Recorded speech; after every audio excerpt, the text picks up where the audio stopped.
Good evening and welcome to Chicago Tonight. I'm Brandis Friedman. Paris Schutz has the evening off.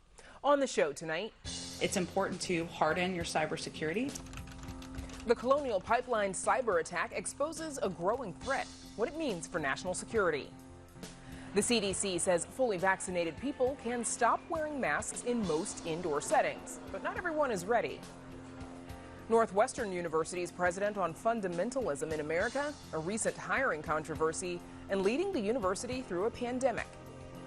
The number of flights added to United Airlines' schedule takes off. That and more from Crain's. Chicago records one of the driest springs of all time as Lake Michigan warms up. And the latest on a delay in the permitting process for Southside Metal Shredder and Recycling Company. But first, some of today's top stories. Another violent weekend in Chicago. 48 people were shot, including 2 Chicago police officers, and there were also 5 deaths reported. As of this morning, nearly 1,200 people had been shot in the city since January, and there have been 214 homicides. That is a sharp rise from last year when 886 people were shot over the same time period, and there were 187 homicides. Chicago Police Superintendent David Brown says the city has seen a 14% increase in homicides compared to the same time frame in 2020. He also says his department's been working on plans for summer violence. The last global pandemic we had in this country, what followed was the Roaring '20s. And you know, I don't know if you've read Scott Fitzgerald's The Great Gatsby. So if all that pent-up energy, because we've been quarantined, explodes with all of this, people being out, more people being active in the outdoors, we want to make sure it's safe. Governor J.B. Pritzker lifts the state's mask mandate for fully vaccinated residents. That now coincides with last week's CDC recommendations lifting indoor mask wearing for people who are fully vaccinated and not immunocompromised. But Mayor Lori Lightfoot says she'll continue to mask up and is encouraging people to keep their masks on in public settings. And the mayor wants the CDC to provide more guidance. And we'll have more on navigating the new guidelines for masking in a few minutes. And a bit of good news over the weekend. The number of new reported COVID-19 cases dipped below 1,000, the first time since this past March. Illinois health officials report 946 newly confirmed and probable cases of COVID-19 and 6 additional deaths. That brings the state's total to more than 1.367 million coronavirus cases and 22,445 deaths. The 7-day statewide positivity rate is at 2.4%. Officials say more than 64% of adults have now received at least 1 dose of a vaccine, and nearly 38% of all eligible residents have been fully vaccinated. Renters may soon see some financial assistance from the state. Governor Pritzker announces $1.5 billion for the Illinois Rental Payment Program. Those funds will provide relief for 120,000 households. Additionally, $400 million will be provided for mortgage assistance. The program is specifically for households that are behind on rent because of the pandemic. Meanwhile, the governor also announces the state's eviction moratorium will be phased out by August. And there's much more of both of those stories on our website. Some parts of the country still face gas shortages related to the Colonial Pipeline ransomware attack. The incident has drawn attention to the growing threat cyber attacks pose in the U.S. and around the world, and it has exposed potential weaknesses in the country's cybersecurity infrastructure. Last week, President Joe Biden signed an executive order aimed at strengthening cybersecurity. Joining us to talk about the increasing threat and what to do about it are Phil Andrew, a former special agent in the FBI. He's now principal of PAX Group and a professor at DePaul University. And Yan Chen, a professor of computer science at Northwestern University. Thanks to you both for joining us. Professor Chen, let's start with you, please. First, can you remind us what a ransomware attack is and what an APT attack is? Sure, thank you. Ransomware is a type of malware that usually encrypts the computer system of the data to block users' access unless a ransom is paid. While it is at the same time, the APT attack stands for the Advanced Persistent Threat. It uses all kinds of measures to get in the system, and after that, often a ransomware attack is launched to get the financial benefit for the attackers. And Phil, what kind of threats do these types of attacks pose to not only to individuals, but also national security? Are often used to target infrastructure and critical government systems. And it really depends on who's behind it. When it's a organized crime, they're often after money. And in the case of state-sponsored attacks, they're after secrets and intellectual property. And for individuals, is there any concern that we could be asked to pay ransom? Well, it does happen to individuals. Mostly that's around like almost a telemarketing fraud, where folks are calling, locking up computers, seeking to get computer access to, and then accessing personal information, which then could be kind of at a small scale ransomed. But yes, everybody is vulnerable to it when they're not updating their systems and maintaining them at a high level of security. Got it. And we'll come back to security, of course. Professor Chen, according to data collected by Temple University, there were at least 71 critical infrastructure ransomware attacks in 2018, 207 in 2019, and 397 in 2020. What do the growing number of attacks tell you about the future of cyber attacks? Yeah, it's obvious that the ransomware attack, coupled with the so-called APT threat, just going to get worse and worse. In particular, with the emerging cryptocurrency, the attackers now have a fast way of getting the money securely and anonymously. So it's just going to matter of time that we're going to see more and more such attacks, and not just to the enterprises, governments, but also to the individual users, as Phil just mentioned. And Phil, what are the challenges that FBI and law enforcement face when they're trying to curb these cyber attacks? What's difficult? Well, one is reporting that victims of these crimes, even big corporations, sometimes do not collaborate with intelligence and law enforcement agencies. One, because they're embarrassed. Two, because there could be economic harm. It'll obviously affect their marketplace. And their first order of business is usually to just get back online. And that creates its own difficulties. There isn't a coordinated effort with the government, law enforcement, and intelligence organizations with the private sector. Those have been attempted many times, and there's a renewed effort, but it really requires the private sector to fully engage and do some of the preventative work. Plus, once they're hit, to immediately integrate and cooperate with the authorities. And Professor Chen, on that note, what can be done to address this threat? I mean, some people recommend disconnecting those systems from the internet. I would imagine some organizations might argue that might limit their abilities. And is that even enough? Sure. So just disconnect their whole system from the internet doesn't really solve the problem. This should become obvious when there's the so-called SUNX attacks that the U.S. launched to the Iranian nuclear facilities, because that facility was cut off from the internet, but still from their insider threat, the U.S. was able to still launch their attacks that disabled the Iranian nuclear facility for 3 years.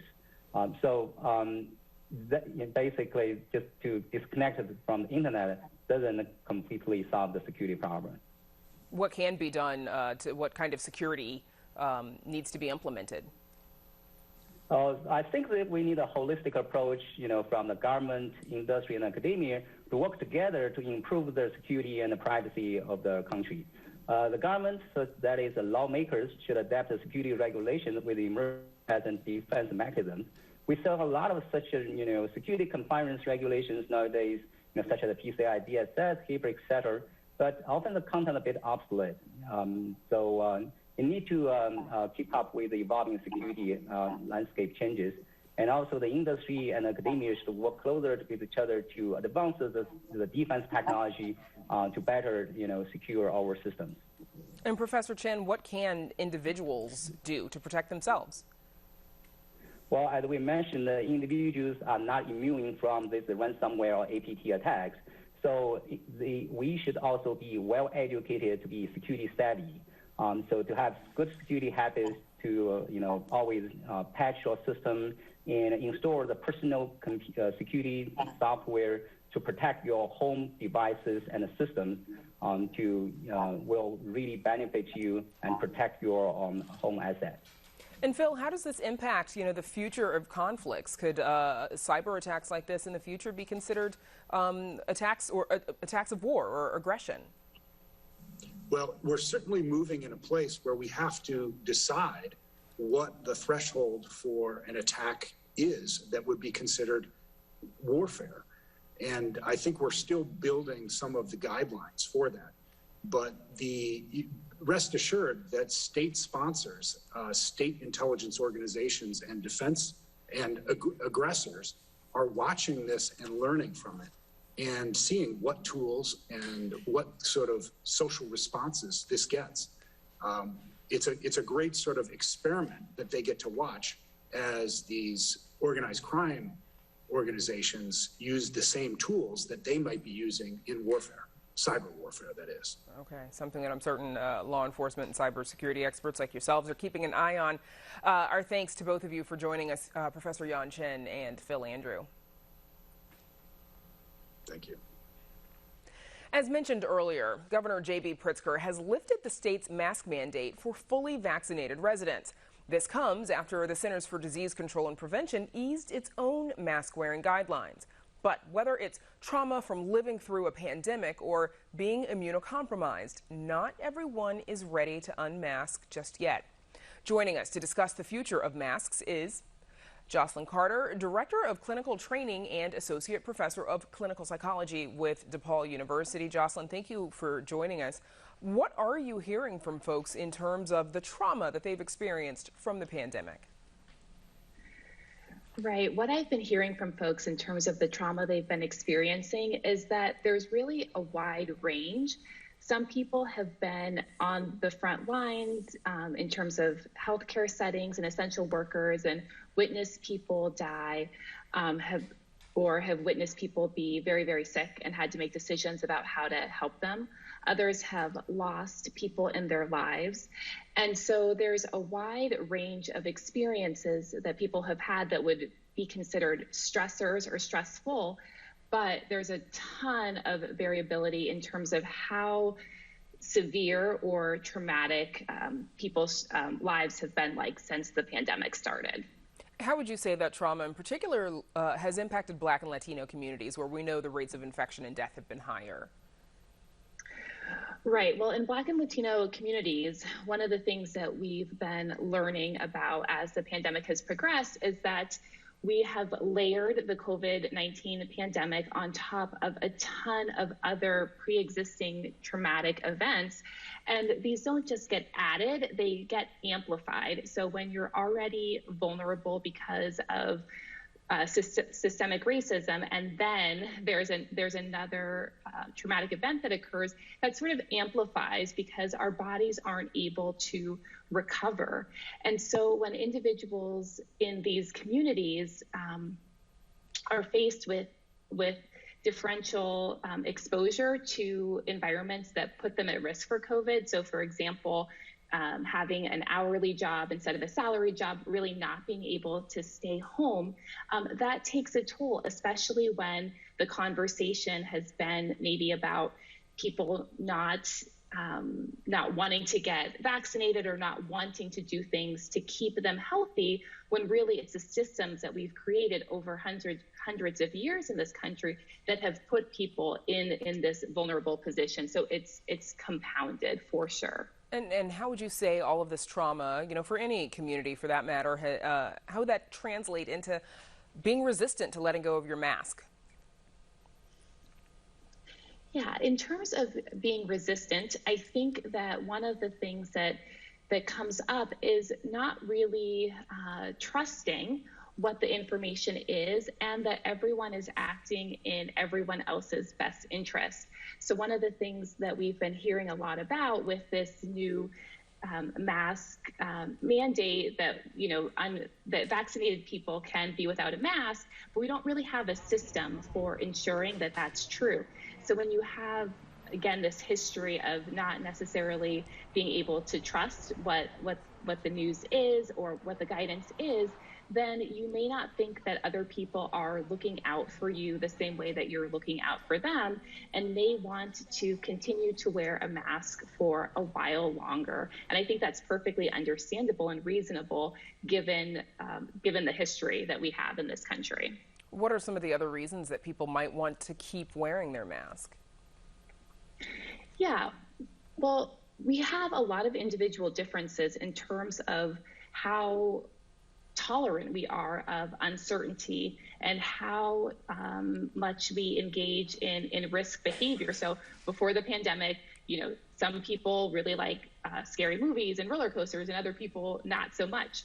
So people who are just wanting to be 100% sure, as close to 100% as you can be, are going to feel more comfortable wearing a mask, especially if it doesn't seem to hurt or negatively impact anyone else. It's sort of the reverse of the discussion that we were having at the beginning when the mask mandates were being pushed.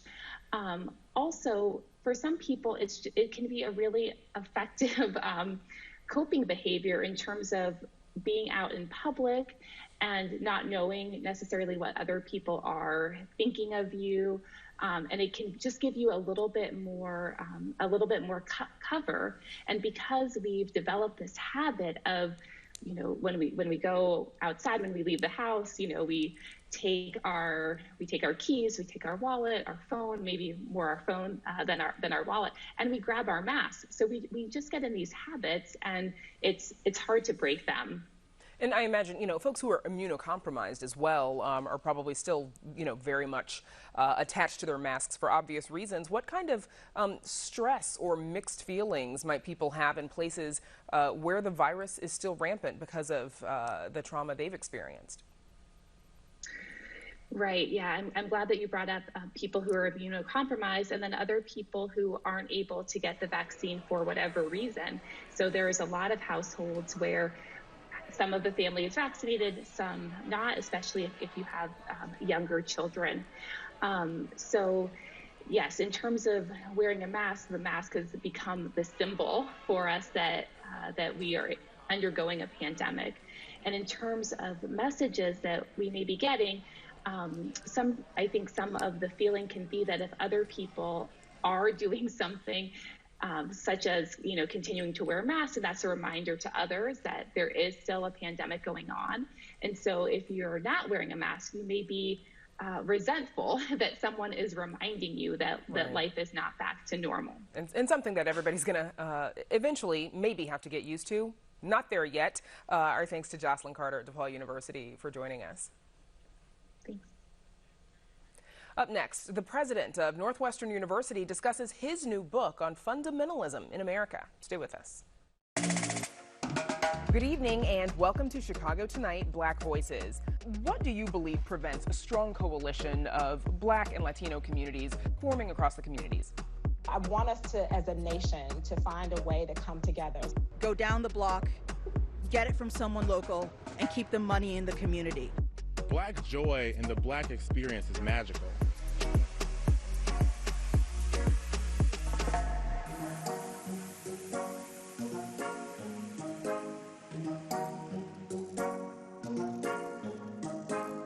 In recent years, universities have seen protests erupt over sometimes controversial speakers. So-called cancel culture has been considered toxic.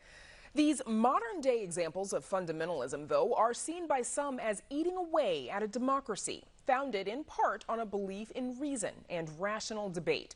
A new book, Minds Wide Shut: How the New Fundamentalisms Divide Us, examines this rigidity of thought that leaves many Americans convinced that their worldview is right and closed off to evidence that could persuade them otherwise.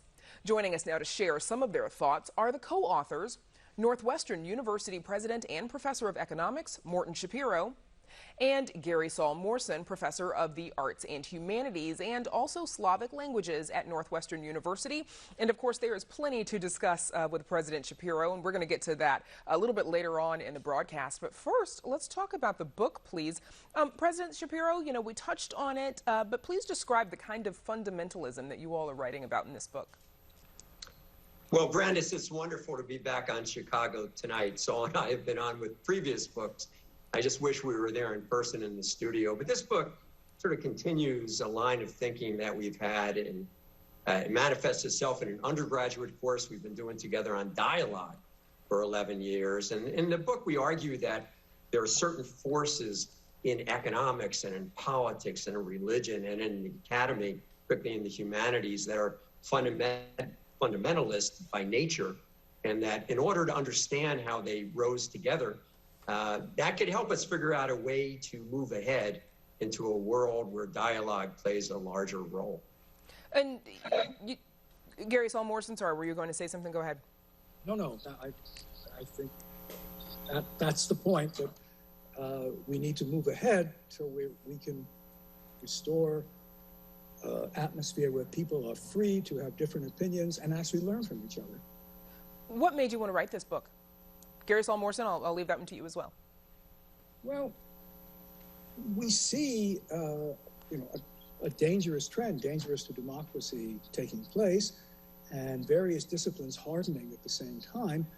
And we were hoping that we could persuade people to be more open-minded, to realize they can learn from each other, that it really makes sense to live in a world where you have opinions when you don't regard everything that you believe as absolutely certain. President Schapiro, why do you think we have seen this rise in fundamentalism in our way of thinking in America?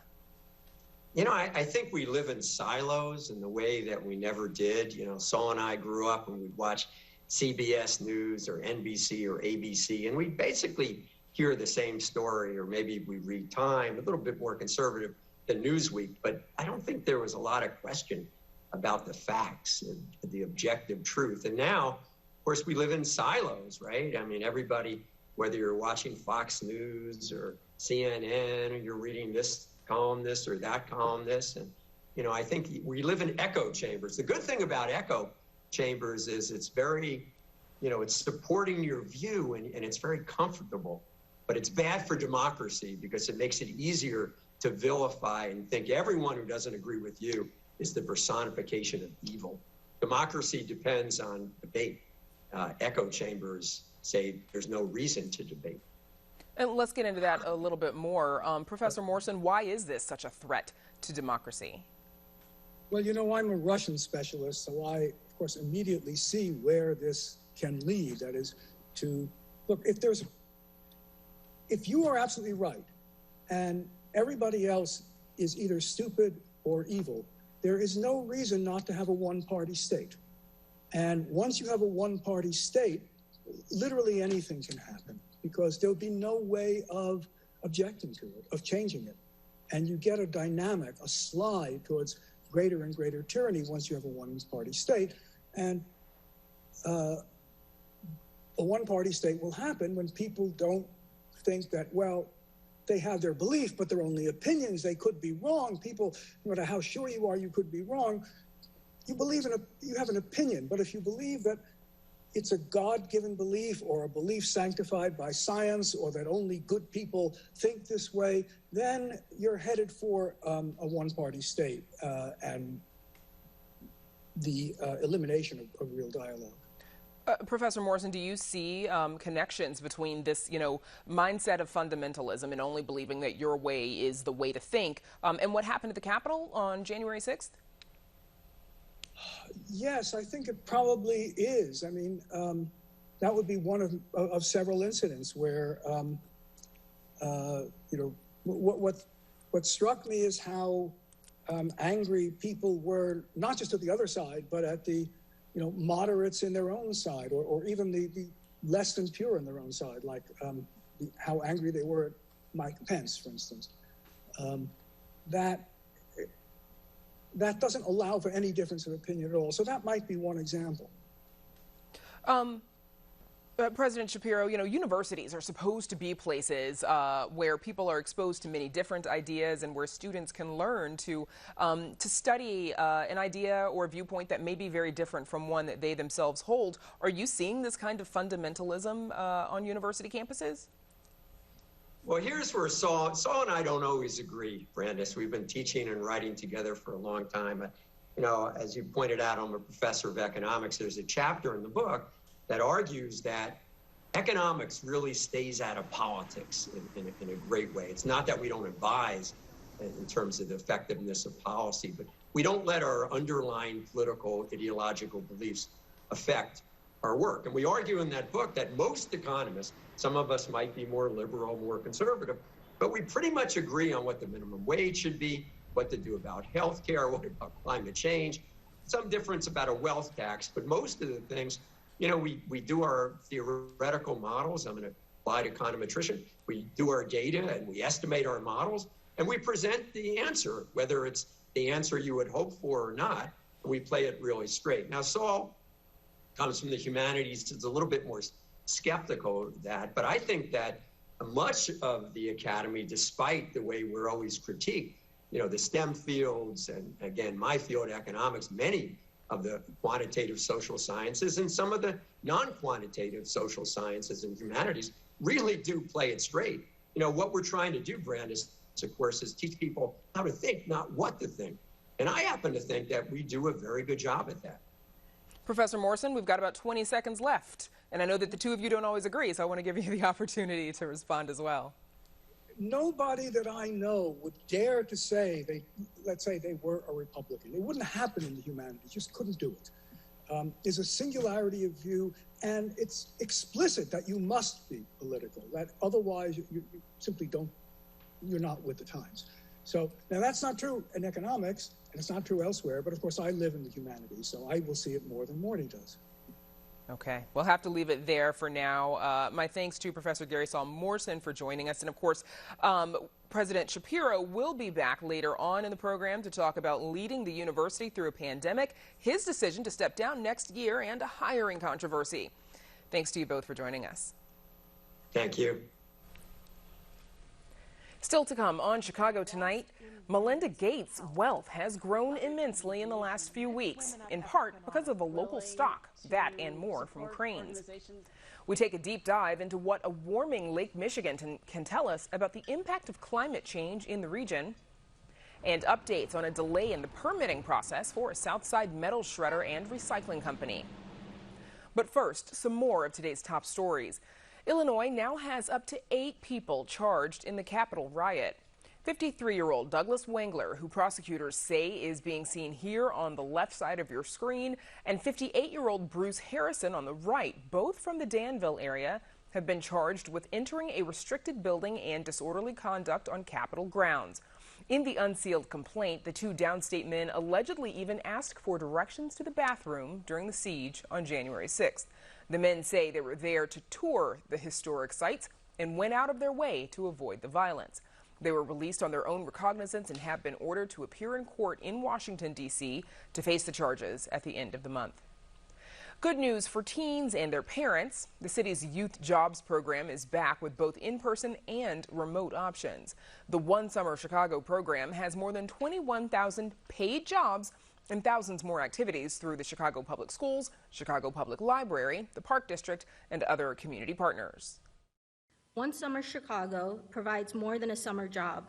It provides hands-on experience, mentoring from industry professionals, and networking and team-building skills trainings that can benefit them long after the summer ends. The One Summer Chicago program is open to young people between the ages of 14 and 24. They can apply online. And officials report more than 900 new cases of the COVID-19 in the past 24 hours and 6 additional deaths. And nearly 38% of the state's population has now been fully vaccinated. The number of flights with United Airlines is set to take off. Signs of lasting damage due to a global microchip shortage are spotted at the Jeep plant in Belvidere, and Illinois' own Deere & Company figures into the Bill and Melinda Gates split. Here to go behind the headlines is Crain Chicago business editor Ann Dwyer. So, Ann, United Airlines says that it is adding more than 400 daily flights to its July schedule. Are they on to something, or is this too much too soon? Well, you know, the CEO, Scott Kirby, keeps on saying that they're seeing light at the end of the tunnel. And indeed, with the addition of these 400 daily flights in July, they are about to go to 80% of the schedule that they were flying in July of 2019 before the pandemic hit. Now, in fact, summer travel demand right now is up 214% from this time last year, just in bookings alone. So it does seem that with mask mandates easing and the vaccine being more readily available, Americans are eager to get out of the house and start traveling again, even to some European destinations. And United just wants to be there to be ready to meet that demand. Yeah, a lot of us recall canceling flights this time last year. Now, more than 1,600 jobs are on the cutting board at Belvidere, Illinois, the Jeep plant there. Now, this seems odd considering that the demand for cars is extremely high right now, but what's going on? Well, as you mentioned, Brandis, really what's going on is the same thing that's hobbling the entire automotive industry right now, and that's a crucial shortage of microchips, these little doodads that power everything from GPS systems to cruise controls in modern day vehicles. Because of this shortage, which is global, by the way, the Jeep plant in Belvidere near Rockford is saying that they're going to have to cut the second shift of production at their assembly plant there starting in July. That is a move that's going to affect almost 1,700 workers out there. And this comes on the heels of similar moves at Ford's mega plant down on Torrance Avenue on the far south side. So this supply chain shortage is definitely having ripple effects throughout Chicago's automotive economy. So lastly, you know, I think a lot of people were shocked to hear about the divorce between Bill and Melinda Gates a couple of weeks ago. But now to hear that the divorce has an impact on Illinois' own Deere and Company, what details do you have there? Well, it turns out that Deere is a major holding of Bill and Melinda Gates, at least when they were a married couple. And now, in the wake of the announced breakup, a huge chunk of John Deere and Company shares are being shifted by the trust that controls the couple's assets to Melinda Gates. Now, Melinda will now control about 2.25 million shares of John Deere stock. That's a stake that's valued at about $850 million at current market values, and that makes her individually one of the biggest shareholders in Deere. And it also brings the total wealth that's been transferred to her since the announcement of the divorce to more than $3 billion. No small amount there. Ann Dwyer at Crain, thanks as always for joining us. Thanks, Brandis. The Chicago region is seeing a drier and colder spring than normal, in part due to changing weather patterns all over the country. But several new climate reports show that overall, Illinois is getting warmer and wetter. That, as a recent study finds Lake Michigan's deep waters are also heating up, prompting concerns over the impact of climate change on everything from marine life to human beings. Here to unpack all of this and more is Scott Collis, an atmospheric scientist at Argonne National Laboratory. Scott, welcome back. So let's start with this spring. What is driving this colder and significantly drier conditions that we're seeing? Thanks, Brandis. For those who can remember back to the early days of May, we actually started with a couple of wonderful 80-degree temperatures, which has actually made this cold weather feel all the worse. We've had a long-standing, ongoing weather system that sat over Chicago, and rather than bringing that warm, moist air up from the Gulf of Mexico that gives us those spring rains and those spring warmth, we're actually getting our air from our neighbors to the north, from Canada, which is drier and colder, and that system has been very stubborn and hasn't moved on. So do you expect this trend to continue through the summer, into the summer? No, at the moment the climate signals that we're seeing are indicative of a fairly normal spring. We actually have just come out of a La Nina season, which will give us wetter, slightly colder temperatures, and we're now in what's called ENSO neutral conditions. So we really do expect a bit of return to normal. But part of the problem is when you get these long, dry spells, the moisture that thunderstorms that we're used to getting in May feed on isn't present in our soils anymore. So it's going to take a couple of good rains to get back to normal. Yeah, and I think the forecast is predicting a bit of the wet stuff this week. So a huge factor in our local weather is, of course, Lake Michigan. And a recent study shows that the lake's deep waters have actually gotten warmer over the past 30 years. What's behind that? Well, in a nutshell, it's climate change.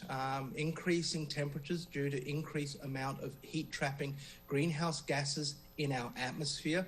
When you actually look at a satellite image, lakes and oceans are actually fairly dark, and water has this amazing ability to hold in heat. So at the first signals we really saw of climate change were in the world's oceans, and now with this new study from NOAA, where they actually put probes that actually not just measure the surface of the lake, but the water in the depths, we can see the lake now is storing some of that heat energy from the atmosphere.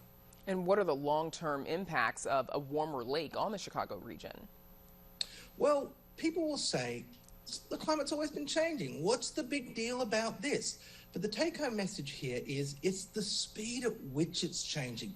The species that live in the lake, that keep that equilibrium going, that makes our city so livable, have evolved with the lake with a certain seasonality and temperatures. So with conditions changing this quickly, those species do not have the time to adapt. So rather than adaptation, you get migration, which leads to a collapse of ecosystems. We've heard a lot in recent years about record high lake levels. Where do those stand today?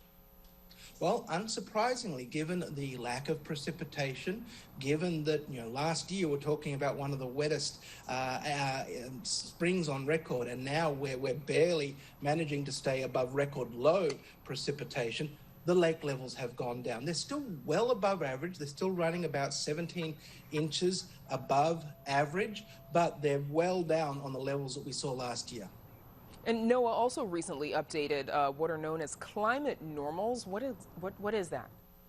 So it's what it says on the tin. It tells us what's normal. So every 10 years, just like the census, NOAA goes out and takes a record of the last 30 years. So a record for 30 years, updated every 10 years. So when your favorite meteorologist is on TV saying it's 10 degrees above normal, that's the normal. But what made these normals really special and really, well, interesting is probably a word you could use, is just the clear signal of climate change across the country that we see both in temperatures and in precipitation.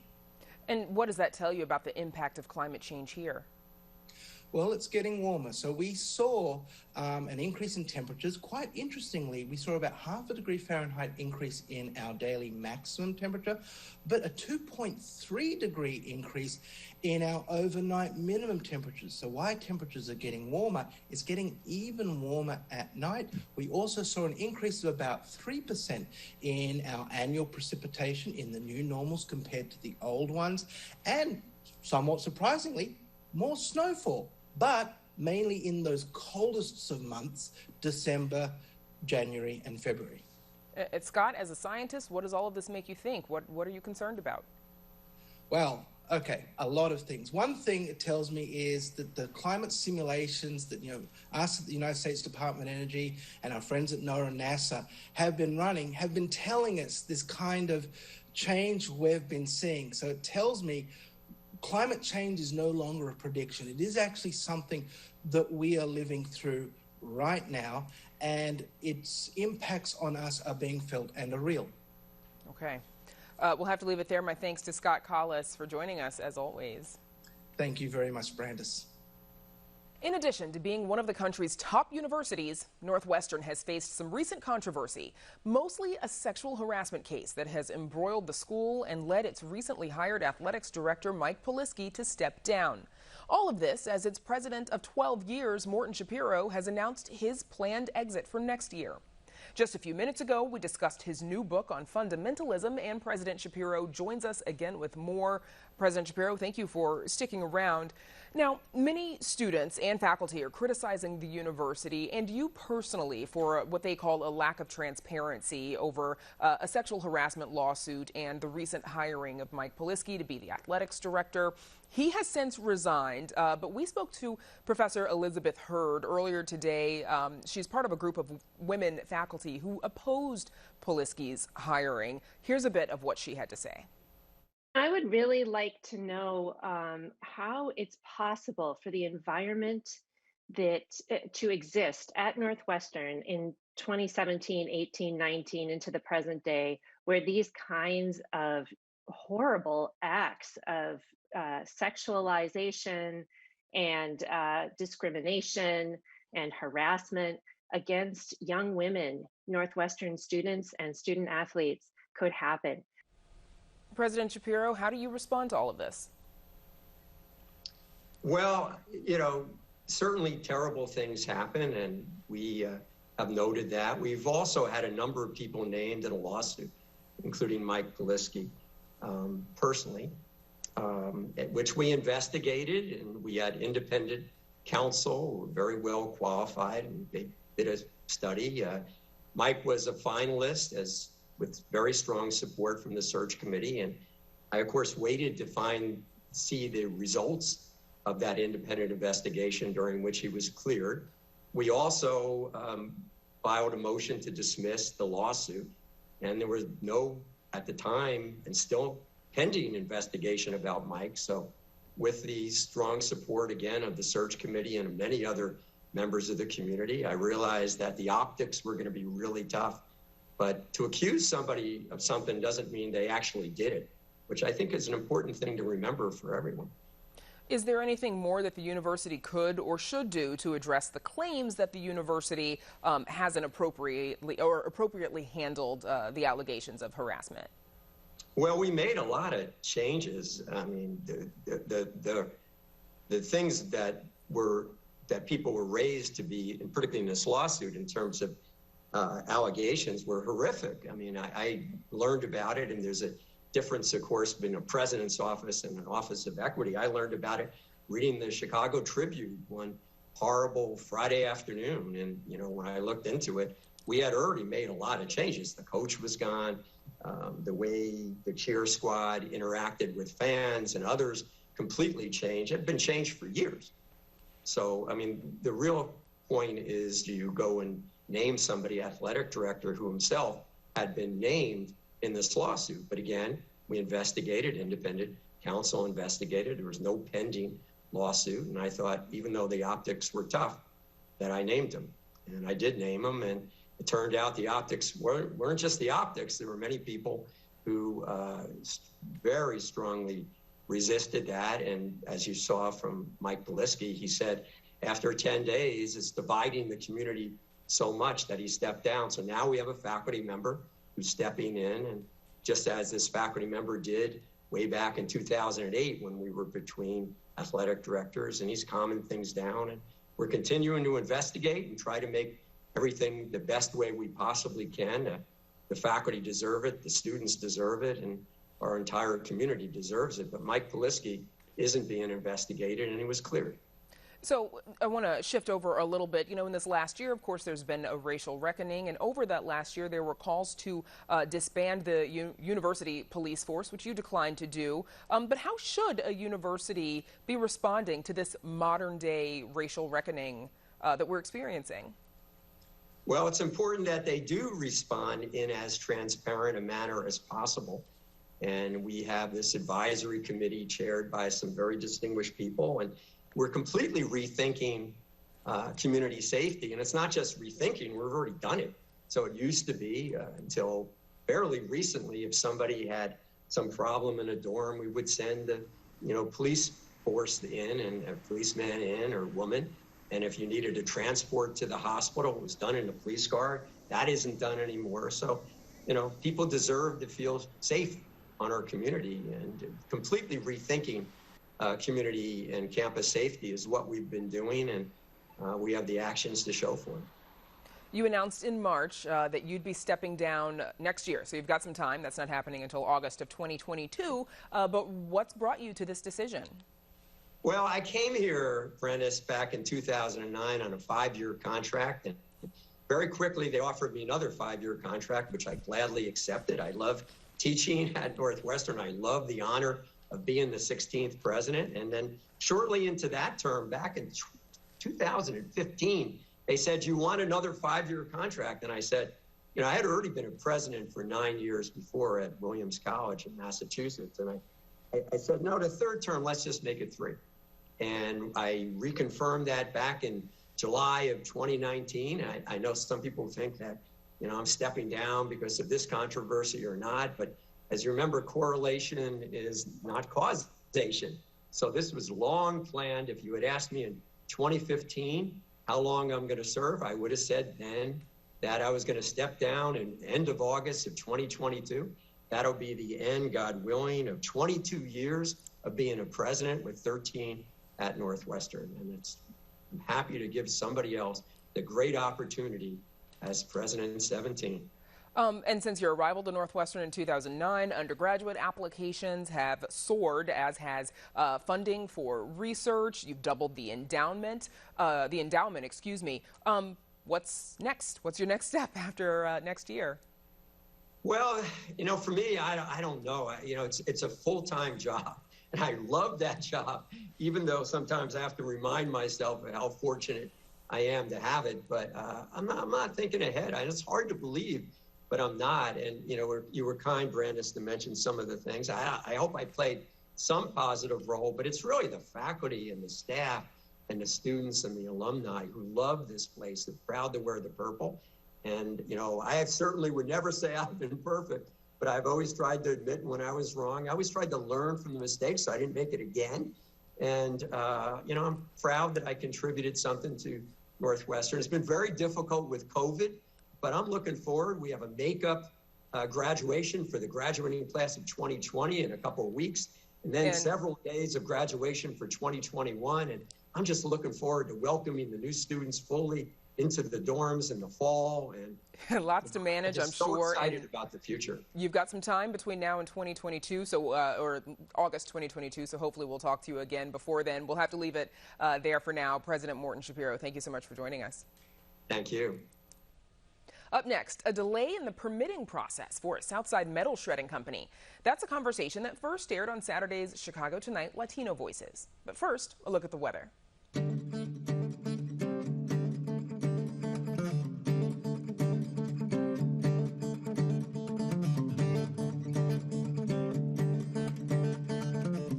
The city of Chicago is delaying the final permit for a controversial metal shredding and recycling company on the southeast side.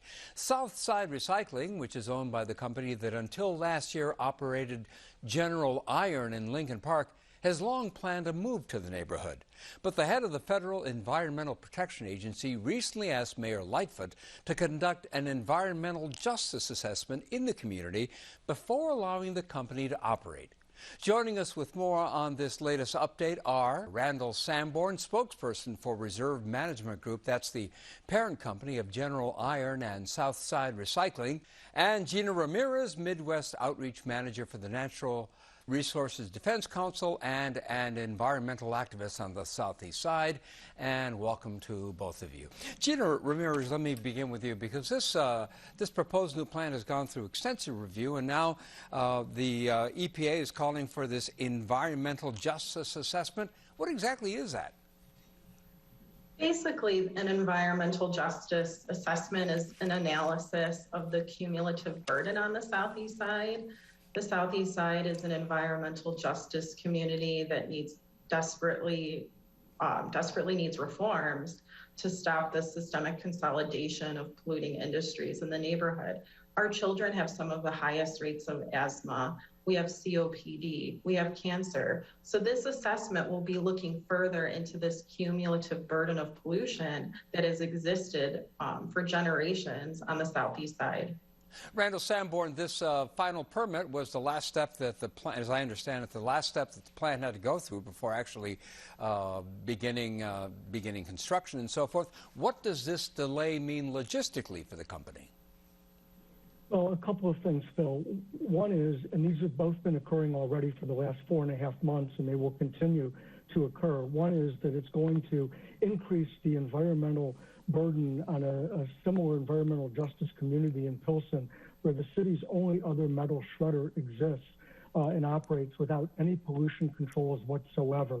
So the volume of material that has been going to that recycling facility is going to increase the emissions, uncontrolled emissions that are being generated at that facility with no pollution controls, while the facility on the southeast side is not able to begin operations.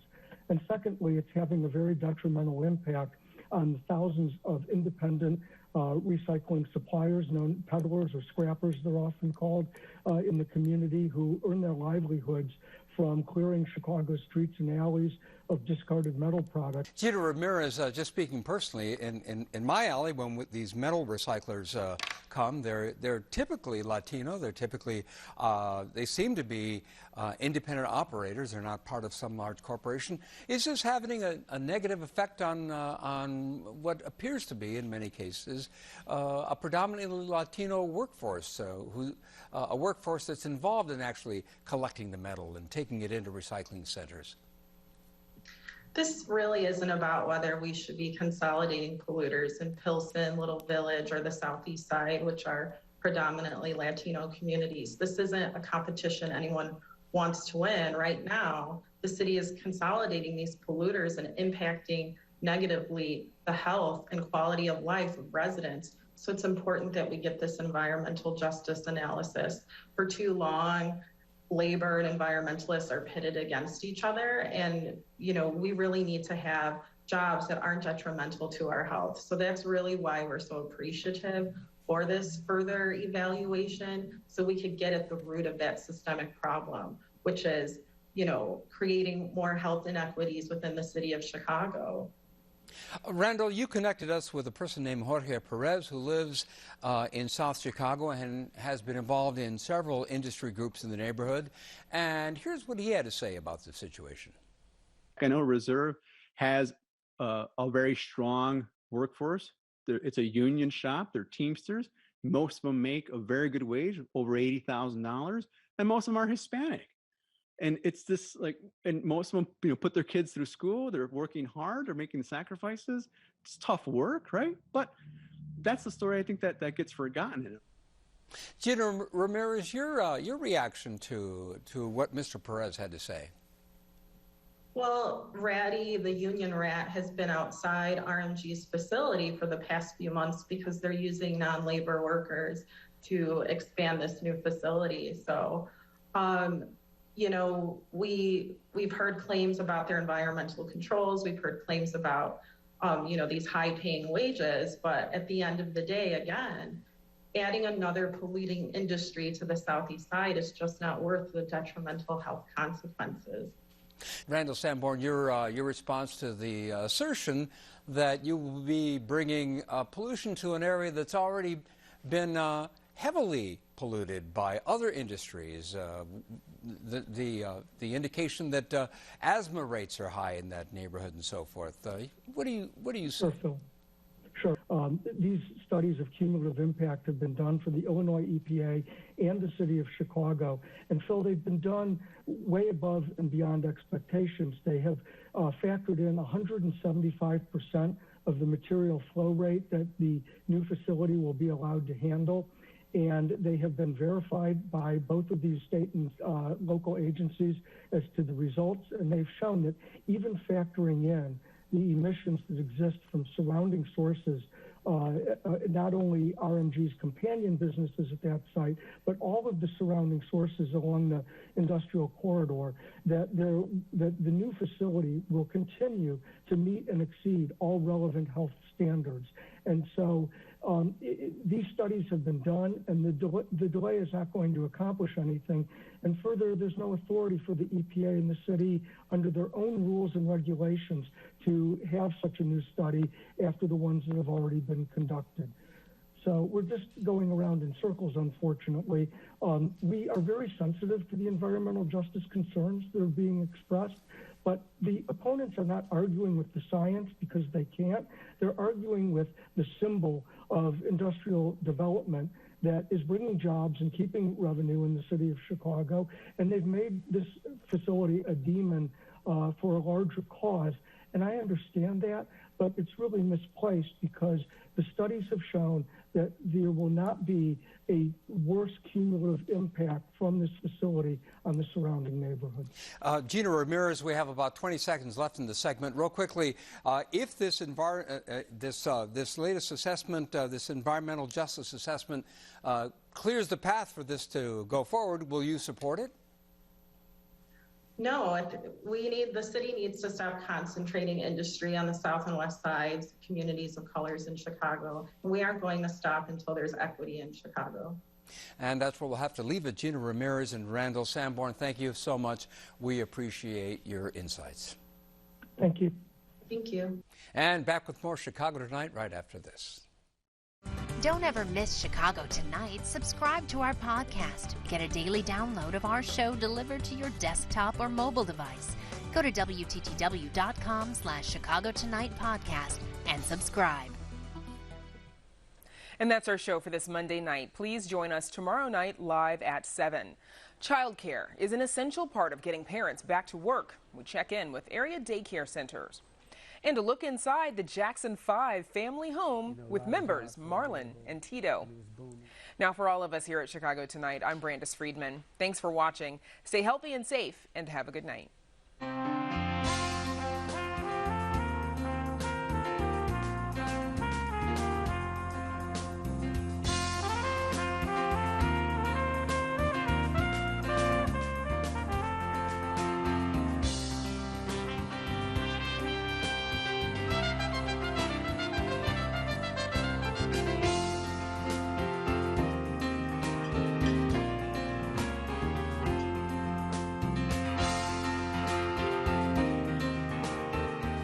Closed captioning for this program is brought to you by Robert A. Clifford and Clifford Law Offices, sponsors of the court-appointed Special Advocates Program that represents foster children in the Cook County legal system.